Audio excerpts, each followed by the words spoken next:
À Dénat, le prix du carburant est un sujet délicat. Sur ses 65 hectares d'exploitation, Laurent Balzarin cultive de quoi nourrir ses bovins. Des bêtes qu'il faut entretenir et des parcelles à labourer tous les jours.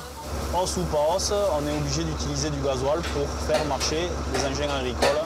Alors un peu agacé de toujours devoir subir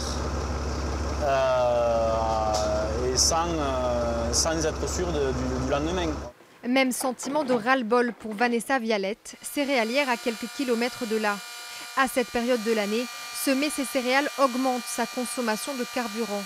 Aujourd'hui, son plein de GNR, un gasoil conçu pour les agriculteurs, lui revient 40% plus cher qu'il y a un an. C'est quelque chose qu'on subit complètement. On ne peut pas du tout répercuter cette hausse sur nos prix de vente puisque les prix de vente nous sont imposés par les cours mondiaux. Voilà, donc ça veut dire qu'en fait on le voit vraiment que comme une nouvelle charge. Voilà, quelque chose qui va venir diminuer notre revenu pour les années où on en a. En cause, cette mesure du gouvernement qui impose des taxes plus chères sur tous les carburants.